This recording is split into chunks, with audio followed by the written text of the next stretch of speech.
നെറ്റ്ഫ്ലിക്സിലൂടെ പുറത്തിറങ്ങി ലോകമെമ്പാടും വളരെയേറെ സ്വീകാര്യത നേടിയ ഒരു വെബ് സീരീസ് ആണ് സ്ക്വിഡ് ഗെയിം. തുടക്കം മുതൽ ഒടുക്കം വരെ ഓരോ എപ്പിസോഡും വളരെ ത്രില്ലിംഗ് ആയി പിടിച്ചിരുത്തുന്ന ഈ വെബ് സീരീസ് ആണ് നമ്മൾ ഇന്ന് നോക്കുന്നത്. 9 എപ്പിസോഡുകളുള്ള കുറച്ച് വലിയ വെബ് സീരീസ് ആയതുകൊണ്ട് ഈ 2 എപ്പിസോഡുകൾ വെച്ചാണ് നമ്മുടെ ചാനലിൽ ചെയ്യുന്നത്. ഇതിന്റെ ആദ്യ 2 എപ്പിസോഡുകളാണ് നമ്മളിപ്പോ കാണാൻ പോകുന്നത്. സീരീസിന്റെ തുടക്കത്തിൽ കാണിക്കുന്നത് കൊറിയയിലെ കുട്ടികൾ കളിക്കുന്ന ഒരു കളിയാണ്. ഈ കളിയിൽ കുട്ടികൾ 2 ടീമായിട്ടാണ് കളിക്കുന്നത്. അതിൽ തോൽക്കുന്നവർ മരിച്ചു എന്നാണ് പറയുന്നത്. പിന്നീട് കാണിക്കുന്നത് സീരീസിലെ നായകനായ സിയോങ്ങിനെയാണ്. അവൻ വീട്ടിൽ ആഹാരം കഴിച്ചുകൊണ്ടിരിക്കുന്നതിനിടെ തന്റെ അമ്മയോട് മകളുടെ ബർത്ത്ഡേക്ക് ഗിഫ്റ്റ് വാങ്ങാനും ആഹാരം വാങ്ങാനുമുള്ള പണം ആവശ്യപ്പെടുന്നു. അവർ അവന് പണം നൽകുകയും ശേഷം ജോലിക്കായി പുറത്തേക്ക് പോവുകയും ചെയ്യുന്ന ടൈമിൽ അവന്റെ അമ്മ വീടിന്റെ ലോൺ അടയ്ക്കാനായി വെച്ചിരുന്ന പണം ഇരുന്ന ATM കാർഡ് അമ്മ അറിയാതെ മോഷ്ടിക്കുകയും ശേഷം അതുമായി ATM-ൽ പോയി പണം പിൻവലിക്കാൻ നോക്കുകയും ചെയ്യുന്നു. എന്നാൽ അവൻ എത്രയൊക്കെ നോക്കിയിട്ടും അതിന്റെ പിൻ നമ്പർ ശരിയാവുന്നില്ല. ഇപ്പോൾ തന്നെ 2 തവണ തെറ്റായി നമ്മൾ പിന്നടിച്ചു എന്നും 1 തവണ കൂടി തെറ്റിയാൽ കാർഡ് ബ്ലോക്ക് ആവുമെന്നും അതുകൊണ്ട് അടുത്ത തവണ നല്ലതുപോലെ ആലോചിച്ച് പിന്നടിക്കാനും കൂട്ടുകാരൻ പറയുന്നു. അങ്ങനെ സിയോങ് തന്റെ മകളുടെ ബർത്ത് ഡേറ്റ് അടിക്കുമ്പോൾ കാർഡ് വർക്ക് ചെയ്യുകയും അങ്ങനെ അവൻ ATM-ൽ നിന്നും പണവും എടുത്ത് ആ പണവുമായി പന്തയം വെക്കാൻ പോവുകയും ചെയ്യുന്നു. എന്നാൽ പന്തയത്തിൽ അവൻ തോൽക്കുകയും അവന്റെ കയ്യിലിരുന്ന പണം മുഴുവൻ ചെലവാവുകയും ചെയ്യുന്നു. അവസാനം വളരെ കുറച്ച് തുക മാത്രം അവന്റെ കയ്യിൽ ഉണ്ടാവുകയും അവൻ അതുകൂടി പന്തയത്തിനായി ഉപയോഗിക്കുകയും ചെയ്യുന്നു. ഇത്തവണ അവൻ തന്റെ മകളുടെ ബർത്ത് ഡേറ്റ് വരുന്ന നമ്പർ സെലക്ട് ചെയ്യുകയും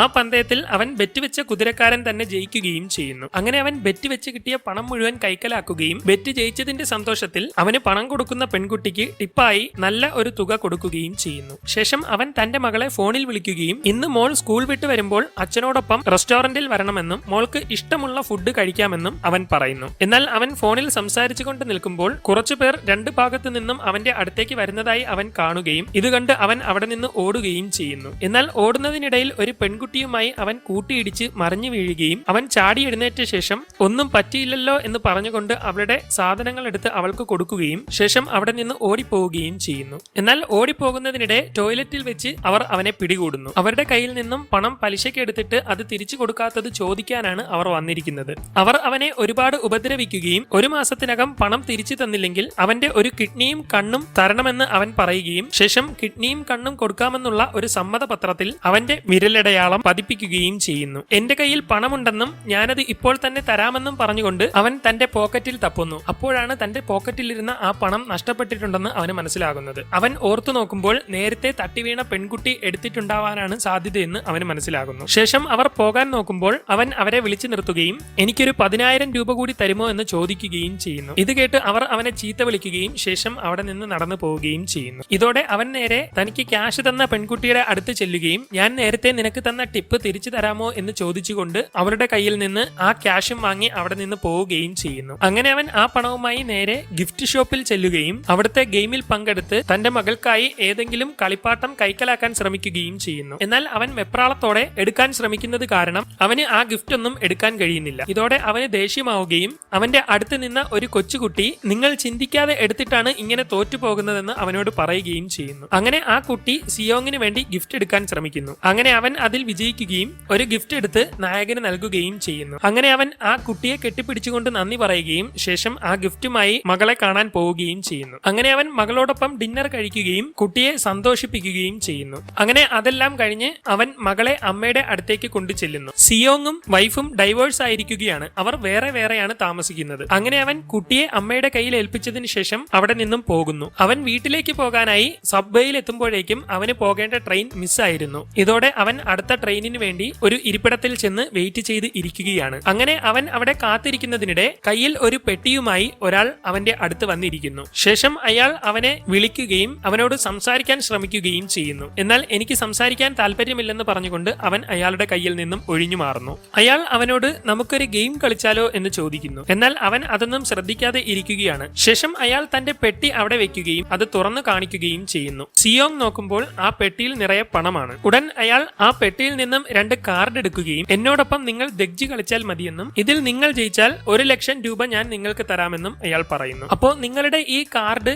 ഞാൻ എറിഞ്ഞ് മറിച്ചിടുകയാണെങ്കിൽ എനിക്ക് 1,00,000 രൂപ തരുമെന്നാണോ നിങ്ങൾ പറയുന്നത് എന്ന് അവൻ ചോദിക്കുന്നു. ഉറപ്പായും തന്നിരിക്കുമെന്നും എന്നാൽ ഞാനാണ് ജയിക്കുന്നതെങ്കിൽ നിങ്ങൾ എനിക്ക് 1,00,000 രൂപ തരേണ്ടി വരുമെന്നും അയാൾ പറയുന്നു. ഇത് കേട്ട് അവൻ ഒന്ന് ഒന്നും തീരുമാനിക്കാതെ ഇരിക്കുകയാണ്. ഇത് കണ്ട് നിങ്ങൾ തന്നെ ആദ്യം എറിഞ്ഞുകൊള്ളാൻ അയാൾ അവനോട് പറയുന്നു. അങ്ങനെ അവൻ ആദ്യം എറിയുന്നു. എന്നാൽ ആ എറിയിൽ അവന് കാർഡ് മറിച്ചിടാൻ കഴിഞ്ഞില്ല. ഇതോടെ അയാൾ തന്റെ കാർഡ് എടുക്കുകയും ശേഷം കൃത്യമായി എറിഞ്ഞ് ആ കാർഡ് മറിച്ചിടുകയും ചെയ്യുന്നു. ഇതോടെ കളിയിൽ തോറ്റു നിൽക്കുന്ന അവനോട് തരാൻ കയ്യിൽ പൈസ ഇല്ലേ എന്ന് ചോദിക്കുന്നു. അവൻ ഒന്നും മിണ്ടാതെ നിൽക്കുമ്പോൾ പൈസ ഇല്ലെങ്കിൽ നിന്റെ ശരീരം കൊണ്ട് കടം വീട്ടിയാൽ മതിയെന്ന് പറയുന്നു. ശേഷം അയാൾ അവനെ അടിക്കുന്നു. നീ എന്താണ് ഈ കാണിച്ചതെന്ന് ചോദിക്കുമ്പോൾ എനിക്ക് തരേണ്ട 1 ലക്ഷത്തിന് പകരം നിന്റെ കവിളിൽ ഒരടി അടിക്കാൻ സമ്മതിച്ചാൽ മതിയെന്ന് അയാൾ പറയുന്നു. ഇത് കേൾക്കുന്ന അവൻ നമുക്ക് ഒന്നുകൂടി കളിക്കാമെന്ന് അയാളോട് പറയുന്നു. അങ്ങനെ അവൻ ചറപറ മത്സരിക്കാൻ തുടങ്ങുന്നു. ഓരോ അവസരത്തിലും അവൻ തോൽക്കുകയും അയാൾ ജയിക്കുകയും ചെയ്യുന്നു. തോൽക്കുന്നതിനനുസരിച്ച് അയാൾ അവനെ അടിച്ചുകൊണ്ടിരിക്കുകയാണ്. അങ്ങനെ അവൻ ചറപറ അടികൾ വാങ്ങി കൂട്ടിക്കൊണ്ടേയിരിക്കുന്നു. അങ്ങനെ അടികൊണ്ട് അവന്റെ മുഖം ചുവക്കുന്നു. ഒടുവിൽ സിയോങ് രണ്ടും കൽപ്പിച്ച് കാർഡിൽ എറിയുകയും അവൻ അയാളുടെ കാർഡ് മറിച്ചിടുകയും ചെയ്യുന്നു. ഇതോടെ അവന് വളരെയേറെ സന്തോഷമാവുകയും ക്യാഷ് തരാൻ അയാളോട് പറയുകയും ചെയ്യുന്നു. അങ്ങനെ അയാൾ കൃത്യമായി അവന് ക്യാഷ് കൊടുക്കുകയും അവൻ എല്ലാ ക്യാഷും എണ്ണി വാങ്ങി വളരെയേറെ സന്തോഷവാനാവുകയും ചെയ്യുന്നു. എന്നാൽ അയാൾ അവിടെ നിന്ന് പോകുന്നതിന് മുമ്പ് അവന്റെ നേർക്ക് തിരിയുകയും ഇങ്ങനെ ഗെയിം കളിച്ച് ഒരുപാട് ക്യാഷ് നേടാനുള്ള ഒരു വഴി ഞാൻ പറഞ്ഞു തരാമെന്നും നിങ്ങൾക്ക് താല്പര്യമുണ്ടോ എന്നും ചോദിക്കുന്നു. എന്നാൽ സിയോങ് അതിൽ നിന്നും ഒഴിഞ്ഞു മാറാൻ ശ്രമിക്കുന്നു. ഇതോടെ അയാൾ അവന്റെ നേർക്ക് തിരിയുകയും അവന്റെ ജീവിതത്തിൽ നടന്നിട്ടുള്ള ഡീറ്റെയിൽസ് ഓരോന്നോരോന്നായി പറയാൻ തുടങ്ങുകയും ചെയ്യുന്നു. അവന്റെ ജോലിയെ പറ്റിയും വൈഫ് ഡിവോഴ്സ് ആയതിനെ പറ്റിയും അവൻ പലർക്കായി കൊടുക്കാനുള്ള കടത്തെ പറ്റിയുമെല്ലാം അയാൾ അവനോട് പറയുന്നു. ഇത് കേട്ട് അവൻ പേടിച്ചു പോവുകയും നിങ്ങൾ ആരാണെന്ന് അവനോട് ചോദിക്കുകയും ചെയ്യുന്നു. എന്നാൽ അയാൾ അവന് ഒരു കാർഡ് കൊടുക്കുകയും നിങ്ങൾക്ക് ഗെയിം കളിച്ച് ക്യാഷ് നേടാൻ താല്പര്യമുണ്ടെങ്കിൽ എന്നെ വിളിക്കാനും പറഞ്ഞുകൊണ്ട് അവിടെ നിന്നും പോകുന്നു. ആ കാർഡിൽ അയാളെ വിളിക്കാനുള്ള നമ്പറാണ് കൊടുത്തിരിക്കുന്നത്. അങ്ങനെ അവൻ തനിക്ക് പണം കിട്ടിയതോർത്ത് സന്തോഷിക്കുകയും ശേഷം സന്തോഷത്തോടെ മാർക്കറ്റിൽ നിന്ന് നല്ല വിലയുള്ള മീൻ വാങ്ങുകയും ശേഷം സന്തോഷത്തോടെ പാട്ടൊക്കെ പാടി വീട്ടിലേക്ക് പോവുകയും ചെയ്യുന്നു. വീട്ടിലെത്തിയ ശേഷം അവൻ അമ്മയുടെ കയ്യിൽ കുറച്ച് പണം കൊടുക്കുകയും ഇത് കണ്ട് നിനക്ക് എവിടെ നിന്നാണ് ഇത്രയും പണം കിട്ടിയതെന്ന് അമ്മ ചോദിക്കുകയും ചെയ്യുന്നു. എന്നാൽ അവൻ ഒന്നും പറയാതിരുന്ന് കഴിക്കുന്നത് കണ്ട് നീ ഇത് മോഷ്ടിച്ചതാണോ എന്ന് അമ്മ ചോദിക്കുന്നു. അങ്ങനെയൊന്നുമല്ലെന്നും ഇത് നല്ല രീതിയിൽ തന്നെ ഉണ്ടാക്കിയ പണമാണെന്നും അവൻ അമ്മയോട് പറയുന്നു. അങ്ങനെ അവർ സംസാരിച്ചു കൊണ്ടിരിക്കുന്നതിനിടെ നിന്റെ മകളെയും കൊണ്ട് അവളുടെ അമ്മയും രണ്ടാനച്ഛനും അമേരിക്കയിലേക്ക് താമസം മാറുകയാണെന്ന് അമ്മ പറയുന്നു. ഇത് കേട്ട് അവൻ വിഷമിച്ചിരിക്കുകയാണ്. അവളെ എങ്ങനെയെങ്കിലും അമേരിക്കയിൽ പോകാതെ ഇവിടെ പിടിച്ചു നിർത്തിയേ പറ്റുള്ളൂ എന്നും നമ്മുടെ വീടിനടുത്ത് താമസിക്കുന്ന ചെറുപ്പക്കാരന് കോടതിയും നിയമവശങ്ങളുമൊക്കെ നന്നായി അറിയാമെന്നും അവനെ ഉപയോഗിച്ച് നമുക്ക് എങ്ങനെയെങ്കിലും കുട്ടിയെ നിന്റെ കൂടെ നിർത്തണമെന്നും അമ്മ പറയുന്നു. എങ്ങാനും അവർ അവളെ അമേരിക്കയിലേക്ക് കൊണ്ടുപോയാൽ പിന്നീട് നിനക്കൊരിക്കലും അവളെ കാണാൻ കഴിയില്ലെന്നും നമ്മുടെ ഭാഷ തന്നെ അവൾ മറന്നു പോകുമെന്നും അമ്മ പറയുന്നു. അങ്ങനെ അന്ന് രാത്രി സിയോങ് തന്റെ മകളുടെ ഫോട്ടോയും നോക്കി ഉറങ്ങാൻ കിടക്കുകയാണ്. എന്നാൽ തനിക്ക് കൊടുക്കാനുള്ള കടത്തിന്റെയൊക്കെ കാര്യമോർത്ത് അവന് ഉറങ്ങാൻ കഴിയുന്നില്ല. ഇതോടെ അവൻ തനിക്ക് കിട്ടിയ കാർഡ് എടുക്കുകയും അതിലുള്ള നമ്പറിലേക്ക് വിളിക്കുകയും ചെയ്യുന്നു. വിളിച്ചയുടൻ അപ്പുറത്തെ വശത്തു നിന്നും കാൾ എടുക്കുകയും ഗെയിമിൽ പങ്കെടുക്കാൻ താല്പര്യമുണ്ടെങ്കിൽ പേരും ജനനത്തീയതിയും തരാൻ പറയുകയും ചെയ്യുന്നു. പിന്നീട് കാണിക്കുന്നത് സിയോങ് റോഡിൽ ആരെയോ കാത്തു നിൽക്കുന്നതാണ്. പെട്ടെന്ന് ഒരു കാർ അവന്റെ അടുത്ത് വന്ന് നിൽക്കുകയും അതിൽ നിന്നും ഒരു മുഖംമൂടി ഇട്ടയാൾ പാസ്വേഡ് എന്താണെന്ന് അവനോട് ചോദിക്കുകയും ചെയ്യുന്നു. ചുവന്ന ലൈറ്റ് പച്ച ലൈറ്റ് എന്ന് അവൻ പറയുകയും ഉടൻ കാറിന്റെ ഡോർ തുറക്കുകയും ചെയ്യുന്നു. അവൻ കാറിലേക്ക് കയറാനായി നോക്കുമ്പോൾ അതിനുള്ളിൽ കുറച്ചു പേർ കൂടിയുണ്ട്. അവരെല്ലാം നല്ല മയക്കത്തിലാണ്. അവൻ അത് നോക്കിക്കൊണ്ടിരിക്കുന്നതിനിടെ കാറിനുള്ളിലേക്ക് ഒരു വാതകം നിറയുകയും ഉടൻ അവനും മയങ്ങിപ്പോവുകയും ചെയ്യുന്നു. ഇതോടെ മുഖംമൂടിയിട്ടയാൾ അവനെയും കൊണ്ട് അവിടെ നിന്നും പോകുന്നു. കുറച്ചു കഴിഞ്ഞ് സിയോങ് കണ്ണു തുറന്നു നോക്കുമ്പോൾ അവൻ ഒരു ബെഡിൽ കിടക്കുകയാണ്. അവൻ തന്റെ ചുറ്റും നോക്കുമ്പോൾ അവിടെ ധാരാളം ആളുകൾ തന്നെ പോലെ നീല കളറിലുള്ള യൂണിഫോം ധരിച്ച് കിടക്കുന്നു. അങ്ങനെ അവിടെയുള്ളവരെല്ലാം എന്താണ് നടക്കുന്നതെന്നറിയാതെ എഴുന്നേറ്റ് റൂമിന്റെ മധ്യഭാഗത്തോട്ട് വന്നുകൊണ്ടിരിക്കുകയാണ്. അവർ ചെയ്യുന്നതെല്ലാം ക്യാമറയിലൂടെ കുറച്ച് മുഖംമൂടിയിട്ടവർ വീക്ഷിച്ചുകൊണ്ടിരിക്കുന്നുണ്ട്. പെട്ടെന്ന് ഒരു പ്രത്യേക മുഖംമൂടിയിട്ട ആൾ അവിടേക്ക് വരികയും അവർ ചെയ്യുന്നതെല്ലാം അയാൾ വീക്ഷിക്കുകയും ചെയ്യുന്നു. ഈ സമയം സിയോങ് നോക്കുമ്പോൾ അവിടെ ഒരു പ്രായമുള്ള ആൾ ഉള്ളതായി കാണുകയും അയാളോട് സംസാരിക്കുകയും ചെയ്യുന്നു. അയാളാണ് 1-ാം നമ്പർ എന്ന് അവൻ കാണുന്നു. ഇതോടൊപ്പം അവിടെ ആകെ 456 പേരാണ് ഉള്ളതെന്നും അതിൽ ഏറ്റവും അവസാനത്തെ ആൾ താനാണെന്നും അവന് മനസ്സിലാകുന്നു. അവൻ അയാളോട് സംസാരിക്കുന്നതിനിടെ അയാൾക്ക് ബ്രെയിൻ ട്യൂമർ ആണെന്നും ഇടയ്ക്കിടെ അയാൾക്ക് മറവി സംഭവിക്കാറുണ്ടെന്നും അവന് മനസ്സിലാകുന്നു. ഇതിനിടെ അവിടെ എന്തോ പ്രശ്നം നടക്കുന്നതായി അവൻ കാണുകയും അവിടേക്ക് ചെന്ന് എന്താണെന്ന് നോക്കുകയും ചെയ്യുന്നു. അവിടെ ഒരുവൻ ഒരു പെൺകുട്ടിയെ ഉപദ്രവിച്ചുകൊണ്ടിരിക്കുകയാണ്. അവൻ ശ്രദ്ധിച്ചു നോക്കുമ്പോൾ ആ പെൺകുട്ടി തന്റെ പോക്കറ്റ് അടിച്ച് ക്യാഷ് കൊണ്ടുപോയ പെണ്ണാണെന്ന് അവന് മനസ്സിലാകുന്നു. ഇതോടെ അവൻ അവളുടെ അടുത്തേക്ക് ചെല്ലുകയും അവളെ ഉപദ്രവിച്ചുകൊണ്ട് എന്റെ പണം തിരികെ തരാൻ പറയുകയും ചെയ്യുന്നു. ഇതിനിടെ പെട്ടെന്ന് അവിടെ ഒരു അലാറം കേൾക്കുകയും ഒരു ലിഫ്റ്റിലൂടെ മുഖംമൂടിയിട്ടവർ അവർ നിൽക്കുന്ന സ്ഥലത്തേക്ക് വരികയും ചെയ്യുന്നു. ഇതോടെ എന്താണ് സംഭവിക്കാൻ പോകുന്നതെന്നറിയാതെ എല്ലാവരും നിൽക്കുകയാണ്. ശേഷം മുഖംമൂടിയിട്ടവരിൽ ഒരുവൻ മുന്നോട്ട് വരികയും അവരോട് സംസാരിക്കുകയും സംസാരിക്കാൻ തുടങ്ങുകയും ചെയ്യുന്നു. നിങ്ങളെ എല്ലാവരെയും ഇവിടേക്ക് സ്വാഗതം ചെയ്യുന്നുവെന്നും ഇവിടെയുള്ള എല്ലാവരും 6 ദിവസങ്ങളിലായി 6 വ്യത്യസ്തമായ ഗെയിമുകൾ കളിക്കേണ്ടതുണ്ടെന്നും 6 ഗെയിമും ജയിക്കുന്നവർക്ക് നല്ലൊരു ക്യാഷ് പ്രൈസ് ലഭിക്കുന്നതാണെന്നും അയാൾ പറയുന്നു. നിങ്ങൾ എന്തിനാണ് മുഖംമൂടി ധരിച്ചിരിക്കുന്നതെന്ന് അവർ ചോദിക്കുമ്പോൾ ഞങ്ങളുടെ സ്റ്റാഫുകളുടെ ആരുടെയും മുഖം മത്സരാർത്ഥികൾക്ക് മുന്നിൽ പരസ്യപ്പെടുത്തുന്നതല്ലെന്നും ഗെയിമിന്റെ വിവരങ്ങളെല്ലാം അതീവ രഹസ്യമായിരിക്കാൻ വേണ്ടിയാണ് ഇങ്ങനെ ചെയ്യുന്നതെന്നും അവർ പറയുന്നു. ഞങ്ങളെ ബോധം കെടുത്തി ഇവിടേക്ക് കൊണ്ടുവന്ന് മത്സരിക്കാൻ പറയുന്ന നിങ്ങളെ ഞങ്ങൾ എന്ത് കാരണത്തിന്റെ പേരിലാണ് വിശ്വസിക്കേണ്ടതെന്ന് അവൻ ചോദിക്കുന്നു. ഇതോടെ അവർ അവിടെ TV ഓണാക്കുകയും അതിൽ അവന്റെ ഡീറ്റെയിൽസ് മുഴുവൻ കാണിക്കുകയും ചെയ്യുന്നു. അവന് നിരവധി ബാങ്കുകളിലുള്ള കടവും ഒടുവിൽ ഒരാൾ അവനെ കാണാൻ വന്നതും തന്നോടൊപ്പം കാർഡ് കളിച്ചാൽ ക്യാഷ് തരാമെന്ന് പറഞ്ഞതുമെല്ലാം അവിടെ കാണിക്കുന്നു. ശേഷം അവിടെയുള്ള ഓരോരുത്തരുടെയും ഡീറ്റെയിൽസും അവർ കാർഡ് കളിച്ചതുമെല്ലാം മാറി മാറി കാണിക്കാൻ തുടങ്ങുന്നു. ഞങ്ങൾ നിങ്ങളുടെ മുന്നിൽ വെച്ച് തന്നെ ഗെയിം കളിക്കുകയും നിങ്ങളോട് പറഞ്ഞ പണം തരികയും ചെയ്തുവെന്നും അതുകൊണ്ട് ഞങ്ങളെ നിങ്ങൾ വിശ്വസിച്ചേ പറ്റുള്ളൂ എന്നും അവർ പറയുന്നു. ഇതിനിടെ സിയോങ് അവരോട് സമ്മാനത്തുക എത്രയാണെന്ന് ചോദിക്കുന്നു. ഇതോടെ അവർ മുകളിൽ നിന്നും ഒരു ബോക്സ് കൊണ്ടുവരികയും ഓരോ ഗെയിം അവസാനിക്കുമ്പോഴും നിങ്ങൾ നേടിയ പണം ഈ ബോക്സിൽ ശേഖരിക്കുന്നതാണെന്നും ആദ്യ ഗെയിം അവസാനിച്ചതിന് ശേഷം സമ്മാനത്തുക പറയുന്നതാണെന്നും അവർ പറയുന്നു. പങ്കെടുക്കാൻ താല്പര്യമില്ലെങ്കിൽ ഞങ്ങളെ ഇപ്പോൾ തന്നെ അറിയിക്കണമെന്നും പിന്നീട് മതിയാക്കരുതെന്നും അവർ പറയുന്നു. ഇതോടെ അവർ എല്ലാവരും അതിന് തയ്യാറാവുകയും അവരെ കൊണ്ട് നിബന്ധനകൾ അടങ്ങിയ ഒരു ഫോമിൽ ഒപ്പിടിയിക്കുകയും ചെയ്യുന്നു. അങ്ങനെ അവർ ഓരോരുത്തരായി ഒപ്പിട്ടുകൊണ്ടിരിക്കുകയാണ്. സിയോങ് നോക്കുമ്പോൾ അത് ഒരു സമ്മതപത്രമാണ്. അതിലെ ഒന്നാമത്തെ നിബന്ധന പ്ലെയർ കളിക്കുന്നവൻ ഗെയിം നിർത്താൻ പാടുള്ളതല്ല. രണ്ടാമത്തെ നിബന്ധന ഗെയിം കളിക്കാൻ വിസമ്മതിക്കുന്ന കളിക്കാരനെ എലിമിനേറ്റ് ചെയ്യുന്നതാണ്. മൂന്നാമത്തെ നിബന്ധന ഭൂരിപക്ഷം ആളുകളും അംഗീകരിച്ചാൽ ഗെയിമുകൾ റദ്ദു ചെയ്യുന്നതാണ്. ഇതെല്ലാം വായിച്ചു നോക്കിയ ശേഷം രണ്ടും കൽപ്പിച്ചുകൊണ്ട് അവൻ ഒപ്പിടുന്നു. ശേഷം മത്സരം ആരംഭിക്കാൻ പോവുകയാണ് എന്നുള്ള അനൗൺസ്മെന്റ് കൊടുക്കുകയും അവരെ എല്ലാവരെയും ഒരു ഹാളിലേക്ക് വരിവരിയായി കൊണ്ടുപോവുകയും ചെയ്യുന്നു. ശേഷം അവരെ എല്ലാവരെയും ഒരു ക്യാമറയ്ക്ക് മുന്നിൽ നിർത്തി ഫോട്ടോ എടുത്തിട്ടാണ് ഉള്ളിലേക്ക് കടത്തിവിടുന്നത്. സിയോങ്ങും ഫോട്ടോ എടുക്കാനായി കയറുകയും അതിൽ ചിരിക്കാൻ പറയുന്നതോടെ നല്ല ഒരു ചിരിയോട് കൂടിയുള്ള ഫോട്ടോ അവൻ കൊടുക്കുകയും ചെയ്യുന്നു. അവർ എടുക്കുന്ന ഫോട്ടോ എല്ലാം അവിടെ റെക്കോർഡ് ചെയ്യപ്പെട്ടുകൊണ്ടിരിക്കുകയാണ്. അതെല്ലാം മത്സരം നടത്തിപ്പുകാരൻ കാണുന്നുണ്ട്. അങ്ങനെ അവരെല്ലാവരും നടന്ന് ഒരു ഗ്രൗണ്ടിലെത്തുന്നു. ഇതിനിടെ സിയോങ് തന്റെ കൂട്ടുകാരനെ അവിടെ കാണുകയും അവൻ കൂട്ടുകാരന്റെ അടുത്തേക്ക് ഓടിച്ചെന്ന ശേഷം അവനോട് സംസാരിക്കുകയും ചെയ്യുന്നു. നീ നല്ല മിടുക്കനും വിദ്യാഭ്യാസവും ഒക്കെ ഉള്ളവനാണല്ലോ, എന്നിട്ടും നീ എന്തിനാ ഇങ്ങോട്ട് വന്നത്? നീ അത്രയ്ക്ക് കടത്തിലാണോ എന്ന് അവൻ കൂട്ടുകാരനോട് ചോദിക്കുന്നു. എന്നാൽ നമുക്ക് പിന്നെ സംസാരിക്കാമെന്ന് പറഞ്ഞുകൊണ്ട് അവൻ ഒഴിഞ്ഞു മാറാൻ ശ്രമിക്കുന്നു. പെട്ടെന്ന് മത്സരം തുടങ്ങാൻ പോവുകയാണെന്നുള്ള അറിയിപ്പ് ലഭിക്കുകയും എല്ലാവരും മത്സരത്തിനായി തയ്യാറാവുകയും ചെയ്യുന്നു. ഇതിനിടെ അവിടെ ഫോൺ ബെല്ലടിക്കുകയും മുഖംമൂടിക്കാരനായ നേതാവ് ഫോൺ എടുത്ത ശേഷം നമുക്ക് മത്സരം ആരംഭിക്കാമെന്ന് പറയുകയും ചെയ്യുന്നു.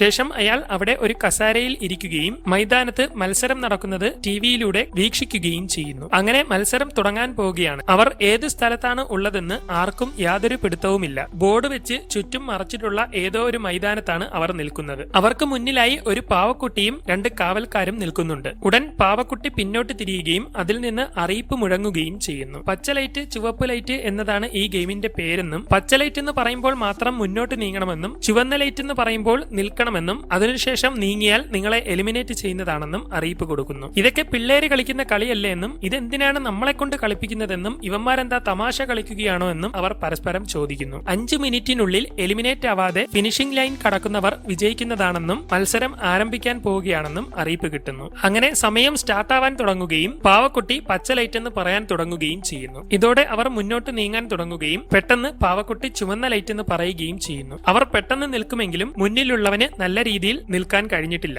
ഇതോടെ പാവക്കുട്ടിയുടെ കണ്ണിലെ സെൻസർ വെച്ച് അവൻ അനങ്ങുന്നുണ്ടെന്ന് അത് മനസ്സിലാക്കുന്നു. പെട്ടെന്ന് ഒരു ശബ്ദം കേൾക്കുകയും അവൻ മറിഞ്ഞു വീഴുകയും ചെയ്യുന്നു. എല്ലാവരും എന്താണ് സംഭവിച്ചതെന്നറിയാതെ നിൽക്കുകയാണ്. ഉടൻ പാവക്കുട്ടി തിരിയുകയും വീണ്ടും പച്ച ലൈറ്റ് എന്ന് പറയുകയും ചെയ്യുന്നു. ഇതോടെ വീണ്ടും അവർ മുന്നോട്ട് നീങ്ങുകയും ചുവന്ന ലൈറ്റ് എന്ന് പറയുമ്പോൾ പിന്നിലുള്ള ഒരുവൻ വീണ് കിടക്കുന്നവന്റെ അടുത്തെത്തുകയും ചെയ്യുന്നു. ശേഷം വീണ് കിടക്കുന്നവനോട് നീ ഗെയിമിൽ നിന്ന് ഔട്ടായെന്നും വെറുതെ ഷോ കാണിക്കാതെ എണീക്കാനും അവനോട് പറയുന്നു. എന്നാൽ അവന്റെ വായിൽ നിന്ന് രക്തം വരുന്നതായി അവൻ കാണുകയും ഇത് കണ്ട് അവൻ പേടിച്ച് പിന്നോട്ട് മാറുകയും ചെയ്യുന്നു. ആരെങ്കിലും നീങ്ങുന്നുണ്ടോ എന്ന് ചെക്ക് ചെയ്യുന്ന പാവക്കുട്ടി മുന്നിൽ നിൽക്കുന്നവൻ നീങ്ങുന്നതായി മനസ്സിലാക്കുകയും പെട്ടെന്ന് അവൻ തിരിഞ്ഞോടുകയും ചെയ്യുന്നു. ഉടൻ അവനും വെടികൊണ്ട് വീഴുന്നു. ഇത് കണ്ട് അവിടെ നിന്ന സ്ത്രീ ഉറക്കെ നിലവിളിക്കുകയും ഇതോടെ അവരും വെടിയേറ്റ് വീഴുകയും ചെയ്യുന്നു. അങ്ങനെ ആളുകളെല്ലാം പരിഭ്രാന്തരായി ഓടിക്കൊണ്ടിരിക്കുകയാണ്. ഓടുന്നവരെ എല്ലാം അവിടെ ഘടിപ്പിച്ചിരിക്കുന്ന തോക്കുകൾ തുരുതുരെ വെടിവെക്കാൻ തുടങ്ങുന്നു. അങ്ങനെ ഓടി രക്ഷപ്പെടാൻ ശ്രമിക്കുന്നവരെല്ലാം തുരുതുരെ മരിച്ചു വീണുകൊണ്ടിരിക്കുകയാണ്. പാവക്കുട്ടിയുടെ സെൻസർ അവരെല്ലാം ഡിറ്റക്ട് ചെയ്യുകയും എല്ലാവരും തുരുതുരെ വെടിയേറ്റ് എലിമിനേറ്റ് ആയിക്കൊണ്ടിരിക്കുകയും ചെയ്യുന്നു. ഇതെല്ലാം അവിടെ ഇരിക്കുന്ന നേതാവ് വളരെ കൂളായി കണ്ടുകൊണ്ടിരിക്കുകയാണ്. അങ്ങനെ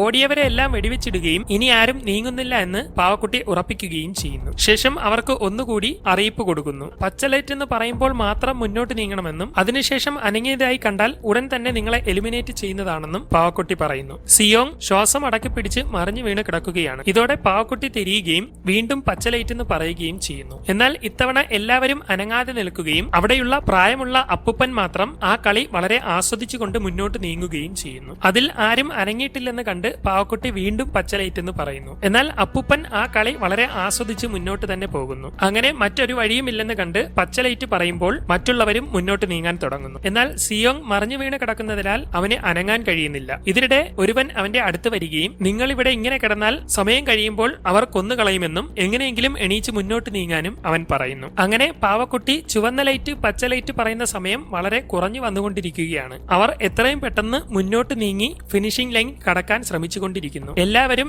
ഏത് നിമിഷവും തനിക്കും വെടികൊള്ളുമെന്ന് പേടിച്ചാണ് മുന്നോട്ട് നീങ്ങിക്കൊണ്ടിരിക്കുന്നത്. അവർ മുന്നോട്ട് നീങ്ങിക്കൊണ്ടിരിക്കുന്നതിനിടെ നായകന്റെ മുന്നിലുള്ളയാൾ വെടിയേറ്റ് വീഴുന്നു. അടുത്ത തവണ നായകൻ നീങ്ങാൻ ശ്രമിക്കുന്നതിനിടെ ഒരുവൻ കാലിൽ കയറി പിടിക്കുകയും എന്നെ സഹായിക്കാൻ പറയുകയും ചെയ്യുന്നു. നായകൻ അവനോട് കാലിൽ നിന്ന് വിടാൻ ദേഷ്യത്തോടെ പറയുമെങ്കിലും അവൻ മുറുകെ പിടിച്ചിരിക്കുകയാണ്. എന്നാൽ നായകൻ നോക്കുമ്പോൾ സമയം വളരെ കുറവുള്ളതായി കാണുകയും ഇവിടെ ആർക്കും ആരെയും സഹായിക്കാൻ പറ്റില്ലെന്ന് മനസ്സിലാകുന്ന അവൻ കാൽ വലിച്ചെടുത്ത് മുന്നോട്ട് നീങ്ങുകയും ചെയ്യുന്നു. ഇതോടെ ചുവന്ന ലൈറ്റ് പറഞ്ഞ ശേഷം അവനും വെടിയേറ്റ് വീഴുന്നു. അങ്ങനെ മത്സരം നടക്കുകയും അവതാരകനായ മുഖംമൂടി അവിടെ ഒരു റിലാക്സിംഗ് പാട്ട് കേട്ടുകൊണ്ട് വളരെ കൂളായി അവരുടെ മത്സരം കണ്ടുകൊണ്ടിരിക്കുകയും ചെയ്യുന്നു. അവരെല്ലാവരും ജീവന് വേണ്ടി പൊരുതിക്കൊണ്ടിരിക്കുകയാണ്. അതിൽ പലരും വെടിയേറ്റ് വീഴുന്നുണ്ട്. സമയത്തിനുള്ളിൽ ഫിനിഷിംഗ് ലൈൻ കടക്കാനായി അവർ പൊരുതുകയും ഒരുപാട് പേർ ഫിനിഷിംഗ് ലൈൻ കടക്കുകയും ചെയ്യുന്നു. അപ്പുപ്പൻ വളരെ ആസ്വദിച്ചാണ് ആ മത്സരത്തിൽ വിജയിക്കുന്നത്. സമയം കഴിയാറാകുന്നതോടെ നായകൻ ഓടി ഫിനിഷിംഗ് ലൈൻ കടക്കാൻ ശ്രമിക്കുകയും ഇതിനിടെ അവൻ അവിടെ കിടക്കുന്ന ഒരാളിനെ ചവിട്ടി മറിഞ്ഞു വീഴാൻ പോവുകയും ചെയ്യുന്നു. എന്നാൽ പ്രതിമ തിരിഞ്ഞു നോക്കുന്നതിന് മുമ്പ്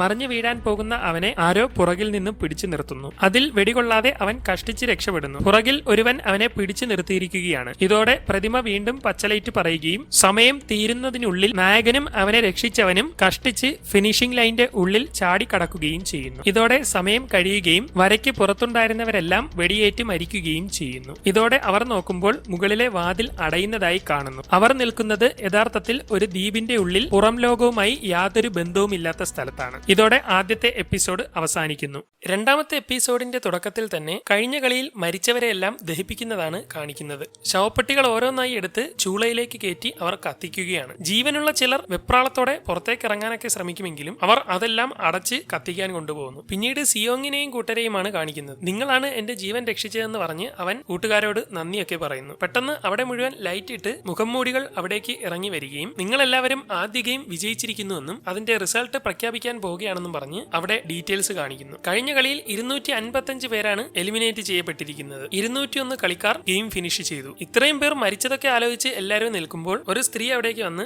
ഞാൻ എങ്ങനെയെങ്കിലും എന്റെ കടങ്ങളെല്ലാം വീട്ടിക്കൊള്ളാമെന്നും ദയവ് ചെയ്ത് എന്നെ ഇവിടുന്ന് പുറത്തു വിടണമെന്നും എനിക്കൊരു കുട്ടിയുണ്ടെന്നും ഒക്കെ പറഞ്ഞ് കരയാൻ തുടങ്ങും. ഇത് കണ്ട് അടുത്തയാളും വന്ന് എന്നെയും വെറുതെ വിടണമെന്ന് പറഞ്ഞ് കരഞ്ഞുകൊണ്ടിരിക്കുന്നതോടെ കൂടുതൽ ആളുകൾ അവിടേക്ക് വന്ന് ഞങ്ങളെയൊക്കെ ഇവിടുന്ന് പുറത്തു വിടണമെന്ന് അവരോട് കരഞ്ഞു പറയുന്നു. ഇത് കണ്ട് മുഖംമൂടി അവരോട് ഞങ്ങൾ നിങ്ങളെ ഉപദ്രവിക്കാനോ കടങ്ങൾ തിരിച്ചു വാങ്ങുകയോ ചെയ്യുന്നില്ല, നിങ്ങൾക്കൊരു അവസരം തരികയാണെന്നൊക്കെ പറയുമ്പോൾ നിങ്ങൾ എന്ത് അവസരമാണ് തരുന്നത്? ഞങ്ങളെ കൊണ്ട് പിള്ളേരുടെയൊക്കെ കളികൾ കളിപ്പിച്ച് കൊല്ലുകയല്ലേ, ഇങ്ങനെ കിടന്ന് ചാവാനൊന്നും ഞങ്ങൾ ഉദ്ദേശിച്ചിട്ടില്ലെന്നൊക്കെ പറഞ്ഞ് അവർ കരയുകയാണ്. ഗെയിമിന്റെ റൂൾ തെറ്റിച്ചത് കൊണ്ട് എലിമിനേറ്റ് ചെയ്യപ്പെട്ടതാണ് അവരെല്ലാം. നിങ്ങൾ മൊത്തം കളിച്ചു തീർത്താൽ സമ്മാനത്തുകയും വാങ്ങിച്ച് ഇവിടുന്ന് പുറത്തു പോകാൻ പറ്റുമെന്നൊക്കെ അവർ പറയുമ്പോൾ അതൊന്നും വേണ്ട, ഞങ്ങൾ ഇവിടെ നിന്ന് വെറുതെ വിട്ടാൽ മതിയെന്നൊക്കെ പറഞ്ഞുകൊണ്ട് അവർ കരയുന്നു. ഞങ്ങൾ നിങ്ങൾക്ക് തന്ന സമ്മതപത്രത്തിൽ ആദ്യത്തെ നിബന്ധന കളിക്കുന്നവരൊന്നും ഗെയിം നിർത്താൻ പാടില്ലെന്നാണ്, അതുകൊണ്ട് അങ്ങനെ കളി സ്റ്റോപ്പ് ചെയ്യാൻ പറ്റില്ലെന്നൊക്കെ അവർ പറയുമ്പോൾ നിങ്ങൾ ഇതൊക്കെ ചെയ്തിട്ട് രക്ഷപ്പെടാമെന്ന് വിചാരിക്കണ്ട, ഞങ്ങളെയൊക്കെ കാണാതായെന്നറിയുന്ന ആ നിമിഷം നമ്മുടെ ഫോണൊക്കെ ട്രാക്ക് ചെയ്ത് പോലീസുകാർ ഇവിടെ വരും, അതോടെ നീയൊക്കെ തീർന്നു എന്നൊക്കെ അവർ പറഞ്ഞുകൊണ്ടിരിക്കുമ്പോൾ മുഖംമൂടി ആകാശത്തേക്ക് വെടിവെക്കുകയും അവരുടെ നേർക്ക് തോക്ക് ചൂണ്ടിക്കൊണ്ട്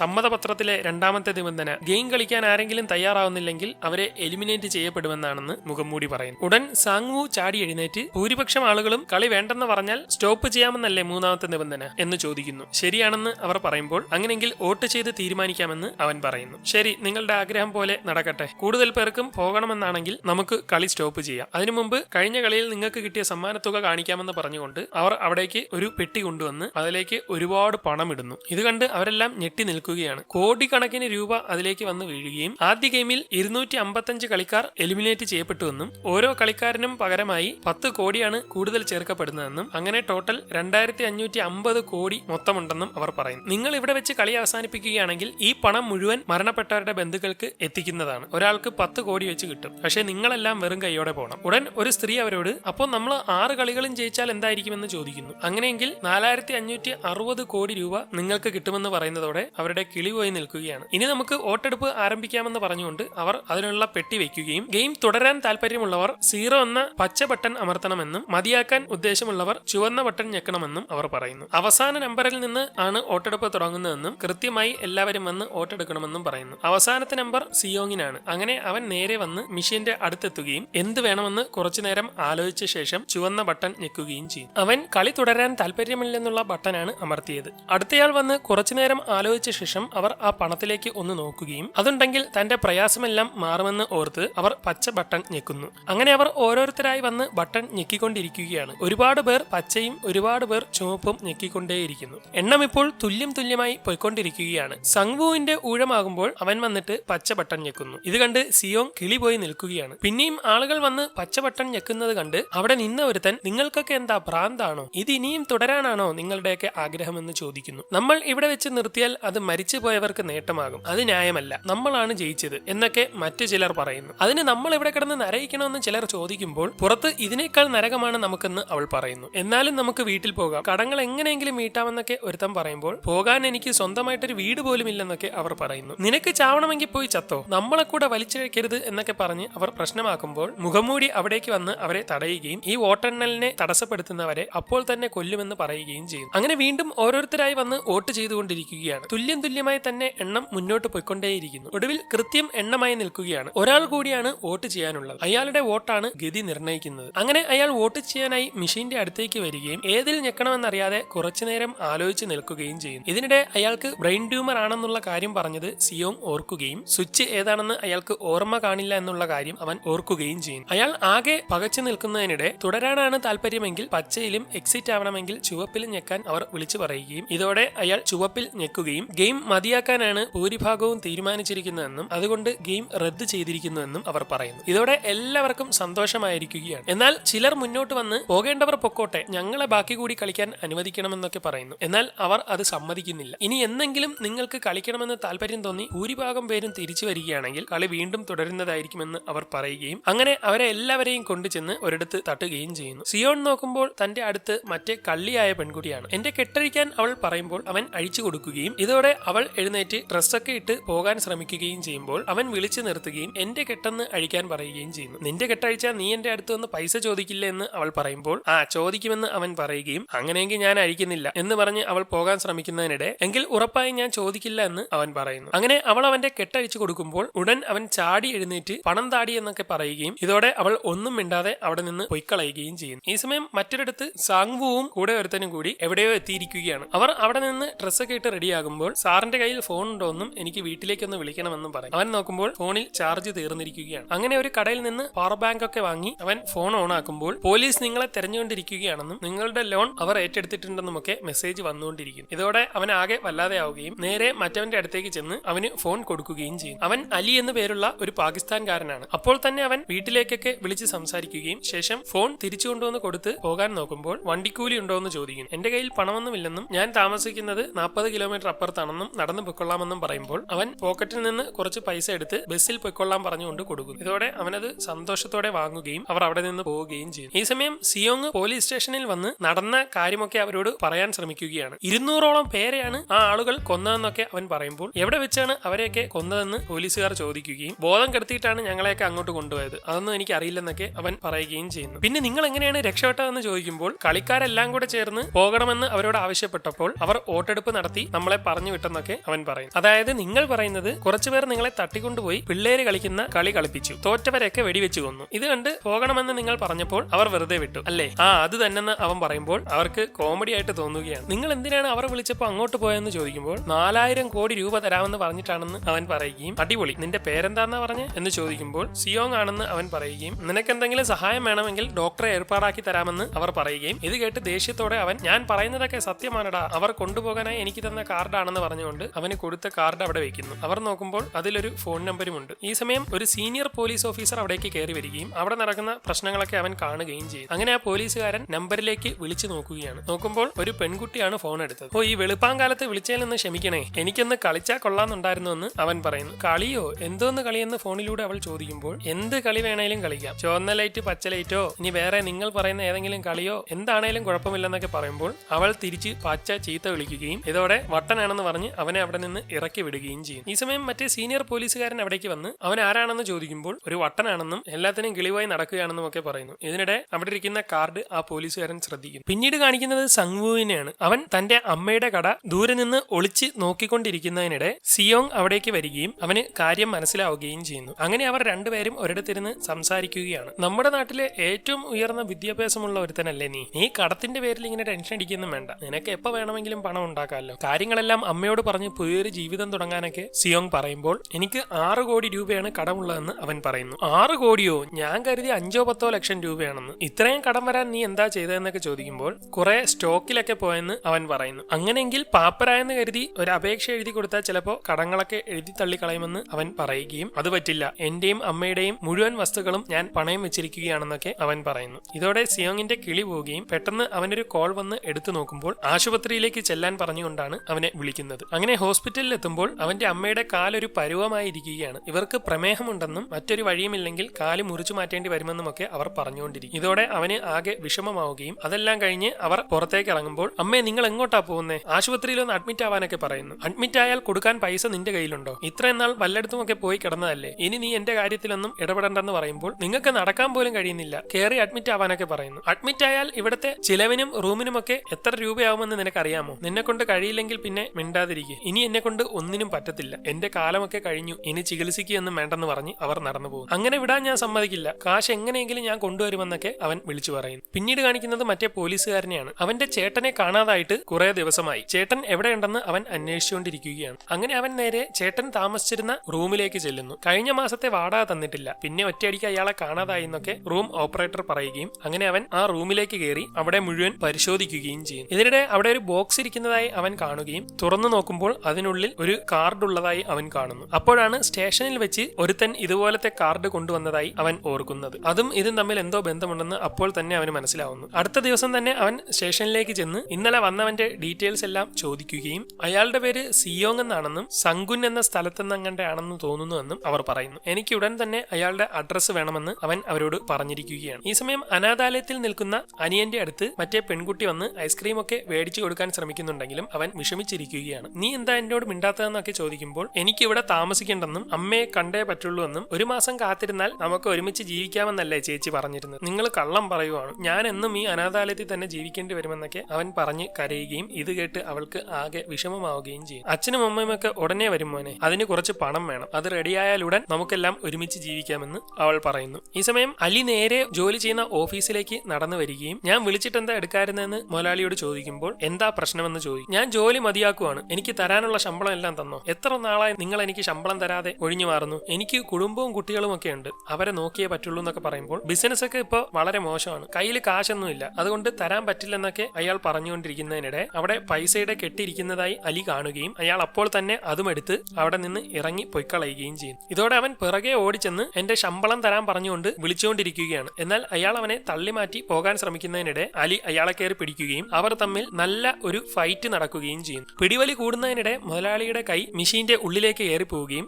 ഇതോടെ ആകെ വിഷയമാവുകയും ചെയ്യുന്നു. തറയിൽ പണം കിടക്കുന്നത് കണ്ട് അവൻ ഒന്നും ചിന്തിക്കാതെ ആ പണവും എടുത്ത് അവിടെ നിന്ന് ഓടിക്കളയുന്നു. പിന്നീട് സങ്വുവിന്റെ അമ്മയെയാണ് കാണിക്കുന്നത്. അവർ സങ്വുവിനോട് ഫോണിൽ സംസാരിക്കുകയും നീ ഇപ്പൊ അമേരിക്കയിലല്ലേ മോനെ, നല്ല ആഹാരമൊക്കെ ആയിരിക്കുമല്ലോ കഴിക്കുന്നത്, നീ എന്നാ തിരിച്ചു വരുന്നതെന്നൊക്കെ ചോദിക്കുന്നു. ഇപ്പൊ ഇവിടെ കുറച്ച് ജോലി തിരക്കുണ്ടെന്നും കുറച്ച് നാൾ കൂടി കഴിഞ്ഞിട്ടേ വരത്തുള്ളൂ എന്നുമൊക്കെ അവൻ അമ്മയോട് പറയുന്നു. എനിക്ക് നിന്നെ കാണാൻ കൊതിയാവുന്നു മോനെ, പെട്ടെന്ന് വരണേ, ആഹാരം കഴിക്കുന്നതിലൊന്നും ഒരു ബുദ്ധിമുട്ടും കാണിക്കരുത് കേട്ടോ എന്നൊക്കെ പറഞ്ഞ് അവർ നിൽക്കുന്നതിനിടെ അവിടെ സാധനം വാങ്ങാൻ ആള് വരികയും കടയിൽ ആള് വന്നെന്നും പിന്നെ വിളിക്കാമെന്നും പറഞ്ഞ് അവർ ഫോൺ കട്ട് ചെയ്യുകയും ചെയ്യും. അങ്ങനെ അവർ മോനെ പറ്റിയൊക്കെ കടയിൽ വന്നവരോട് ഓരോന്ന് പറഞ്ഞ് മീനൊക്കെ വെട്ടിക്കൊണ്ടിരിക്കുകയാണ്. എന്റെ മോൻ സോൾ യൂണിവേഴ്സിറ്റിയിൽ നിന്ന് MBA എടുത്തിട്ടുള്ളവനാണെന്നൊക്കെ അവരോട് പറയുമ്പോൾ അയ്യോ അത്രയ്ക്കും എടുക്കാനാണോ, നിങ്ങളുടെ മോൻ ആള് കൊള്ളാമല്ലോ, അവൻ കല്യാണം കഴിച്ചതാണോ എന്നൊക്കെ ചോദിക്കുമ്പോൾ കല്യാണമൊന്നും കഴിച്ചിട്ടില്ലെന്ന് അവർ പറയുകയും എങ്കിൽ ഞാനൊരാളെ നോക്കട്ടെ എന്നൊക്കെ അവർ ചോദിക്കുകയും ചെയ്യുമ്പോൾ നിങ്ങൾ നോക്കണ്ട, എന്റെ മോന് സ്റ്റാൻഡേർഡ് കൂടുതലാണെന്നൊക്കെ അവർ പറയുന്നു. പെട്ടെന്ന് രണ്ടുപേർ അവിടേക്ക് കയറി വരികയും നിങ്ങളല്ലേ സങ്വുവിന്റെ അമ്മ, അയാളിപ്പോ എവിടെയുണ്ടെന്നൊക്കെ ചോദിക്കും. ബിസിനസ് ആവശ്യത്തിനായി അമേരിക്കയിലാണെന്നൊക്കെ പറയുമ്പോൾ ഞങ്ങൾ പോലീസാണെന്നും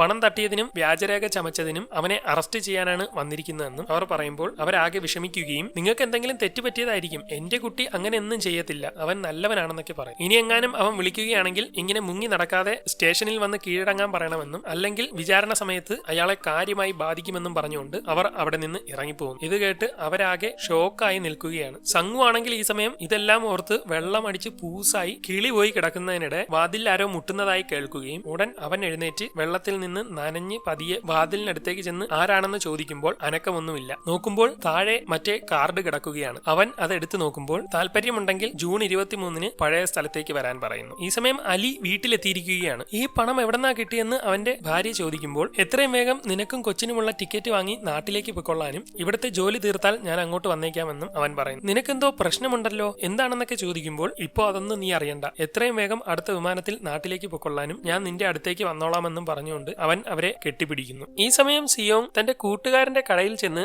അമ്മയുടെ ഓപ്പറേഷന് പണം കടം ചോദിക്കുന്നു. ഇത്രയും വലിയ തുകയൊന്നും തരാൻ കഴിയില്ല, എന്റെ ഭാര്യ ഭയങ്കര സ്ട്രിക്റ്റ് ആണെന്നൊക്കെ അയാൾ പറയുന്നതിനിടെ ഭാര്യ അവിടേക്ക് ഇറങ്ങി വരികയും അകത്ത് പണിയൊന്നുമില്ല എന്ന് പറഞ്ഞ് അയാളെ അകത്തേക്ക് പറഞ്ഞു വിട്ട ശേഷം പണത്തിന്റെ കാര്യം ചോദിക്കാൻ വേണ്ടി മാത്രം ഇങ്ങോട്ട് വരേണ്ടതില്ലെന്നും ഇപ്പോൾ തന്നെ നമ്മൾ ബുദ്ധിമുട്ടിലാണെന്നും അവൾ സിയോങ്ങിനോട് പറയുന്നു. ഇതോടെ എല്ലാ വഴിയും അടഞ്ഞ സിയോങ് ഇതെല്ലാം ആലോചിച്ച് വിഷമിച്ച് ഒരിടത്തിരുന്ന് വെള്ളമടിച്ചുകൊണ്ടിരിക്കുകയാണ്. പെട്ടെന്ന് അവന്റെ അടുത്തേക്ക് ഒരാൾ വരുന്നു. അത് അവന്റെ കൂടെ ഗെയിമിലുണ്ടായിരുന്ന അപ്പൂപ്പനാണ്. നിങ്ങളെന്താ ഇവിടെയെന്ന് അവൻ ചോദിക്കുമ്പോൾ കൂട്ടുകാരന്റെ വീട് അപ്പുറത്താണെന്ന് അയാൾ പറയുകയും അങ്ങനെ അവർ ഒരുമിച്ച് അവിടെ ഇരുന്ന് ഓരോ കാര്യങ്ങളും വിശേഷങ്ങളും ഒക്കെ സംസാരിച്ചുകൊണ്ടിരിക്കുകയും ചെയ്യുന്നു. സംസാരിക്കുന്നതിനിടെ ഞാൻ അങ്ങോട്ട് തിരിച്ചു പോകാൻ തീരുമാനിച്ചു എന്ന് അയാൾ അവനോട് പറയുന്നു. ഇത് കേട്ട് അവൻ ഞെട്ടിയിരിക്കുകയാണ്. ഇങ്ങനെ മരണവും കാത്ത് ജീവിക്കാൻ എനിക്ക് ഒട്ടും താല്പര്യമില്ല. പുറത്തിറങ്ങിയപ്പോഴാണ് അവർ പറഞ്ഞതെല്ലാം സത്യമായിരുന്നു എന്ന് എനിക്ക് മനസ്സിലായത്. ഇത്രയും നാശം പിടിച്ചൊരു ജീവിതം എനിക്ക് വേണ്ട, ഇതിനേക്കാൾ നല്ലത് അവിടെയാണ്. ഇതൊക്കെ കേട്ട് അവൻ ഒന്നും മിണ്ടാതെ ഇരിക്കുകയാണ്. പിന്നീട് കാണിക്കുന്നത് കളിക്കാനുണ്ടായിരുന്ന ഗുണ്ടയെയാണ്. അവൻ കയ്യിലുള്ള കാർഡ് കൂട്ടുകാരനെ കാണിച്ചിട്ട് ഇതാണ് അവന്മാർ കളിക്കാൻ വിളിക്കുന്ന ക്ഷണക്കത്തെന്നും ഈ ചൊവ്വാഴ്ച ഞാൻ ഒന്നുകൂടി അവിടേക്ക് പോവുകയാണ്, നീ തോക്കുമായി കുറച്ച് പിള്ളേരെയൊക്കെ സെറ്റാക്കി നിർത്തിക്കോണം, കൂട്ടിക്കൊണ്ടുപോകാൻ ഒരുത്തനെ വരത്തുള്ളൂ, അവനെ അടിച്ചിട്ട് നമുക്ക് എങ്ങനെയെങ്കിലും അവന്മാരുടെ താവളത്തിലേക്ക് കടക്കണം, കോടികളാണ് അവന്മാരുടെ കയ്യിലുള്ളത്, അത് എങ്ങനെയെങ്കിലും കൈക്കലാക്കണം എന്നൊക്കെ അവൻ കൂട്ടുകാരനോട് പറയുന്നു. പക്ഷെ അണ്ണാ വേറൊരു പ്രശ്നമുണ്ട്, നമ്മുടെ പയ്യന്മാരെല്ലാം കരുതിയിരിക്കുന്നത് നിങ്ങൾ നമ്മളെല്ലാം പറ്റിച്ചിട്ട് ഒളിവ് പോയേക്കുവാണെന്നാണ്, എല്ലാ പയ്യന്മാരെയും പറഞ്ഞു മനസ്സിലാക്കാൻ പറ്റുമെന്ന് തോന്നുന്നില്ലെന്നൊക്കെ അവൻ പറയുമ്പോൾ ആ പൈസ ഒപ്പിച്ചു കഴിഞ്ഞാൽ എല്ലാവരും ആവശ്യത്തിനുള്ള പൈസയൊക്കെ ആവുമെടാന്നൊക്കെ അവൻ പറയുമ്പോൾ നിങ്ങൾ പറയുന്നതൊക്കെ കള്ളമാണ്, മുമ്പ് ഫിലിപ്പീൻസിലെ കാസിനോയിൽ നിങ്ങൾ കുറെ പൈസ വെട്ടിച്ച് മുങ്ങിയില്ലേ, അവന്മാരെല്ലാം കൂടെ ദാ നിങ്ങളെ തേടി വരുന്നുണ്ട്, കൊടുക്കാനുള്ള കാശിന് പകരം തന്റെ കണ്ണും കരളും എല്ലാം പറിച്ചെടുക്കാനാണ് അവന്മാര് വന്നേക്കുന്നത്, നീ ആകെ പെട്ടുപോയല്ലോടാന്നൊക്കെ പറഞ്ഞുകൊണ്ട് ഇരിക്കുന്നതിനിടെ അവൻ നോക്കുമ്പോൾ ഫ്രണ്ടിലും ബാക്കിലും എല്ലാം ഗുണ്ടകൾ വന്ന് അവനെ പിടിക്കാൻ നിറഞ്ഞിരിക്കുകയാണ്. അപ്പോഴേക്കും മറ്റവൻ വണ്ടിയിൽ നിന്ന് ഇറങ്ങാൻ ശ്രമിക്കുകയും അവൻ കയ്യിലിരുന്ന കത്തി വെച്ച് കുത്തി താഴെ ഇട്ടിട്ട് തന്നെ ഒറ്റിയവനെ അവിടെ വെച്ച് തന്നെ കുത്തി കൊല്ലുന്നു. നോക്കുമ്പോൾ മറ്റവന്മാരെല്ലാം അവനെ അടിക്കാൻ തയ്യാറായി നിൽക്കുകയാണ്. എന്നാൽ ഒരുത്തനും അടിക്കാൻ പിടികൊടുക്കാതെ അവൻ അപ്പോൾ തന്നെ ഓടിച്ചെന്ന് നേരെ പാലത്തിൽ നിന്ന് വെള്ളത്തിലേക്ക് എടുത്തു ചാടുന്നു. ഈ സമയം സിയോങ് പണ്ടത്തെ ഭാര്യയുടെ അടുത്ത് ചെന്ന് ഭർത്താവിനോട് പറഞ്ഞിട്ട് അമ്മയ്ക്ക് ഓപ്പറേഷന് വേണ്ട കുറച്ച് പൈസ സെറ്റാക്കി തരാമോ എന്ന് ചോദിക്കും. അതൊന്നും പറ്റത്തില്ല, എന്റെ കെട്ടിയവൻ ഭയങ്കര സ്ട്രിക്റ്റ് ആണ്, ചെലവിനുള്ളത് മാത്രമേ തരാറുള്ളൂ, ഇത് ഞാൻ എന്തെന്നും പറഞ്ഞോണ്ടാ മേടിക്കുന്നതെന്നൊക്കെ അവൾ പറഞ്ഞുകൊണ്ടിരിക്കുകയാണ്. എന്നോട് ഇത്തിരിയെങ്കിലും ദയ കാണിക്കടി, ഞാൻ എങ്ങനെയെങ്കിലും ആ പൈസ തരാമെന്നൊക്കെ അവൻ പറയുമ്പോൾ നിങ്ങളോട് എന്തിനാ ഞാൻ ദയ കാണിക്കുന്നത്, നിങ്ങളുടെ മോള് ജനിച്ചപ്പോൾ പോലും ഒന്ന് തിരിഞ്ഞു നോക്കാത്തവനാണ് നിങ്ങൾ, അങ്ങനെയുള്ള നിങ്ങളടുത്തൊന്നും ദയ കാണിക്കണ്ട, അതുകൊണ്ടല്ലേ നമ്മൾ തമ്മിൽ പിരിഞ്ഞെന്നൊക്കെ പറയുമ്പോൾ അവളെ പ്രസവിച്ച ദിവസം ഞാൻ ജോലി ചെയ്യുന്ന സ്ഥലത്ത് ഒരാൾക്ക് അപകടം പറ്റിയിരുന്നു, എന്റെ കൺമുമ്പിൽ വെച്ചാണ് അയാൾ മരിച്ചത്, ആ തിരക്കിനിടയിലായതുകൊണ്ടാണ് വരാൻ കഴിയാഞ്ഞതെന്നൊക്കെ അവൻ പറഞ്ഞുകൊണ്ട് നിൽക്കുന്നതിനിടെ അവരുടെ ഭർത്താവ് അവിടേക്ക് വരികയും അവർ രണ്ടുപേരും കൂടി നിൽക്കുന്നത് കാണുകയും ചെയ്യും. എന്നാ പിന്നെ ഞാൻ പോവുകയാണെന്ന് പറഞ്ഞുകൊണ്ട് അപ്പോൾ തന്നെ സിയോങ് അവിടെ നിന്ന് പ്രത്യേകിച്ച് ഒന്നും പറയാതെ ഇറങ്ങി പൊയ്ക്കളയുന്നു. പുറത്തെത്തുന്ന സിയോങ്ങിന്റെ പിറകെ അയാൾ വന്ന് അവനോട് നിൽക്കാൻ പറയുകയും ഇത് വെച്ചോളാനും അമ്മയുടെ ഓപ്പറേഷന് വേണ്ട കാശ് ഇതിലുണ്ടെന്നും അയാൾ പറയും. അങ്ങനെ അവനത് വാങ്ങിയ ശേഷം ഉറപ്പായും ഞാനിത് തിരിച്ചു തന്നിരിക്കുമെന്ന് പറയുമ്പോൾ അത് തിരിച്ചൊന്നും തരണ്ട, പകരം ഇനി മേലാൽ എന്റെ ഭാര്യയെ കാണാൻ വരരുതെന്നും ഞങ്ങൾ ഉടനെ അമേരിക്കയ്ക്ക് പോകുമെന്നും പറയും. ഇതോടെ സിയോങ് അയാളെ അടിച്ച് താഴെ ഇടുകയും ഇതിനാണെങ്കിൽ നിന്റെ പൈസ എനിക്ക് വേണ്ടടാന്ന് പറയുകയും ചെയ്യും. നോക്കുമ്പോൾ അവന്റെ മകൾ അവിടെ ഈ കാഴ്ച കണ്ടുകൊണ്ട് നിൽക്കുകയാണ്. അതെല്ലാം കഴിഞ്ഞ് അന്ന് രാത്രി വിഷമിച്ച് നടന്നു വരുന്ന സിയോങ്ങിന്റെ അടുത്തേക്ക് മറ്റേ പോലീസുകാരൻ വരികയും ഞാൻ പോലീസാണെന്നും നിങ്ങളൊരു പരാതി കൊടുത്തിരുന്നല്ലോ ഗെയിം കളിക്കാനായി ആളുകളെ തട്ടിക്കൊണ്ടു പോകുന്നതിനെ കുറിച്ച്, അവിടെ വെച്ച് ആളുകൾ കൊല്ലപ്പെടുകയും ചെയ്തിരുന്നില്ലേ, ഓ അതൊക്കെ ഞാൻ ഉണ്ടാക്കി പറഞ്ഞതാ, അങ്ങനെയൊന്നും ഇല്ലെന്ന് പറഞ്ഞ് അവൻ പോകാൻ ശ്രമിക്കുമ്പോൾ നിങ്ങളുടെ കയ്യിലുണ്ടായിരുന്ന കാർഡ് എന്റെ ചേട്ടന്റെ കയ്യിലും ഉണ്ടായിരുന്നു, അവനെ ഇപ്പോൾ കാണുന്നില്ല, നിങ്ങൾ അതിന്റെ ഡീറ്റെയിൽസ് ഒക്കെ പറഞ്ഞേ പറ്റുള്ളൂ എന്ന് പറയുന്നു. എന്നാൽ അവൻ അവിടെ നിന്ന് ഒഴിഞ്ഞു മാറാൻ ശ്രമിക്കുമെങ്കിലും എന്നെ സഹായിച്ചേ പറ്റുള്ളൂ എന്നും ചേട്ടന് എന്ത് സംഭവിച്ചെന്ന് എനിക്ക് അറിയണമെന്നും ഒക്കെ അവൻ പറയുമെങ്കിലും ആരെയും സഹായിക്കാൻ പറ്റിയ ഒരു അവസ്ഥയിലല്ല ഞാനിപ്പോൾ എന്ന് പറഞ്ഞുകൊണ്ട് അവൻ പോയി കളയുന്നു. നേരെ തന്റെ വീട്ടിലേക്ക് നടന്നു ചെല്ലുന്ന അവൻ നോക്കുമ്പോൾ വാതിലിൽ മറ്റേ കാർഡ് ഇരിക്കുകയാണ്. അവൻ എടുത്തു നോക്കുമ്പോൾ വീണ്ടും കളിയിലേക്ക് ചെല്ലാൻ പറഞ്ഞുള്ള ഒരു കാർഡാണത്. അങ്ങനെ വീണ്ടും അതേ ദിവസം കളിയിലേക്ക് പോകാനായി അവൻ തയ്യാറായി നിൽക്കുകയാണ്. അവനെപ്പോലെ തന്നെ മറ്റുള്ളവരും ആ കളിയിലേക്ക് പോകാൻ തയ്യാറായി കാത്തു നിൽക്കുന്നു. എല്ലാവരും വണ്ടിയും കാത്തു നിൽക്കുകയാണ്. പറഞ്ഞ സമയമാകുമ്പോഴേക്കും കറക്റ്റായി ആ വണ്ടി അവരുടെ അടുത്തേക്ക് വന്ന് നിൽക്കും. നിൽക്കുകയും എല്ലാവരും പതിയെ നടന്ന് ആ വണ്ടിക്കുള്ളിലേക്ക് കയറുകയും ചെയ്യും. ഉടൻ മറ്റേ ഗ്യാസ് അടിച്ച് വണ്ടിയിൽ കയറിയവരെല്ലാം മയങ്ങി വീണിരിക്കുകയാണ്. മയങ്ങി കഴിഞ്ഞുടൻ വണ്ടിയിലെ വാതകം മുഴുവൻ പുറത്തേക്ക് അടിച്ചു വിട്ടുകളഞ്ഞ് വണ്ടിയും എടുത്ത് അവിടെ നിന്ന് പോകുന്നു. യഥാർത്ഥത്തിൽ മറ്റേ പെൺകുട്ടി മയങ്ങിയിട്ടില്ല, അവൾ ശ്വാസം പിടിച്ചു വെച്ച് കിടക്കുകയായിരുന്നു. അതോടൊപ്പം സിയോങ് കയറിയ വണ്ടിയുടെ പിന്നാലെ ഒരു കാറ് കൂടി ഫോളോ ചെയ്തു പോകുന്നു. ആ കാറിലുള്ളത് മറ്റേ പോലീസുകാരനാണ്. അവൻ അവരെങ്ങോട്ടാണ് പോകുന്നതെന്ന് അറിയാനായി പിന്തുടർന്ന് പോവുകയാണ്. ഇവിടെ വെച്ച് രണ്ടാമത്തെ എപ്പിസോഡ് അവസാനിക്കുന്നു. അടുത്ത 2 എപ്പിസോഡുകളുമായി അടുത്തൊരു വീഡിയോയിലൂടെ കാണുന്നത് വരെ എല്ലാവർക്കും ഗുഡ് ബൈ.